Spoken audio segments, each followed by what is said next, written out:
केरला में कानून व्यवस्था का हाल भी बहुत बुरा है।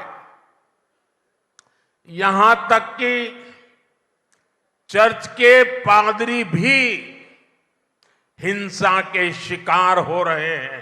ഈ കേരളത്തിലെ അവസ്ഥ ക്രിസ്ത്യൻ പള്ളികളിലെ പുരോഹിതർ പോലും ഇവരുടെ അക്രമത്തിന് ഇരകളാകുന്ന അവസ്ഥയിലേക്ക് മാറിയിരിക്കുകയാണ്।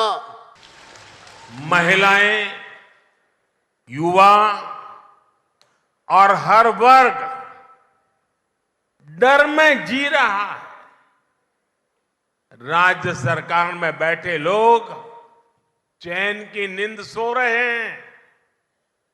केरला को इन समस्याओं से छुटकारा तभी मिलेगा जब एक बार कांग्रेस, एक बार एलडीएफ, ये जो मिली भगत का चक्कर चल रहा है ना, वो चक्कर जब टूटेगा तब जाकर के आपको न्याय मिलेगा।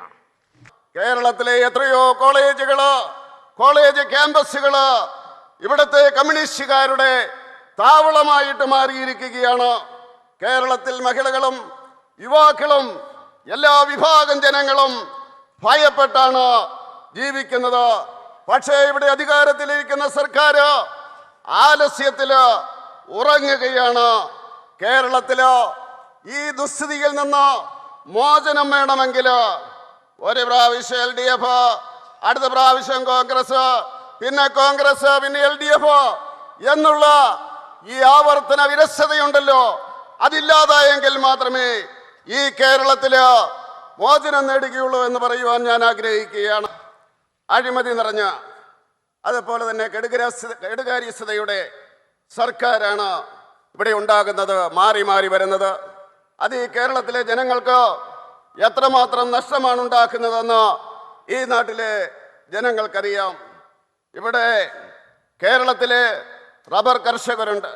റബ്ബർ കർഷകർ എത്രമാത്രം ബുദ്ധിമുട്ടിലൂടെയാണ് മുന്നോട്ട് പോകുന്നതെന്ന് കർഷകർക്കറിയാം।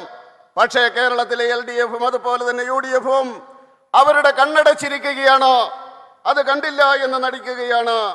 കേരളത്തില് നിയമ സംവിധാനം തകർന്നിരിക്കുകയാണ്, വളരെ മോശമാണ്।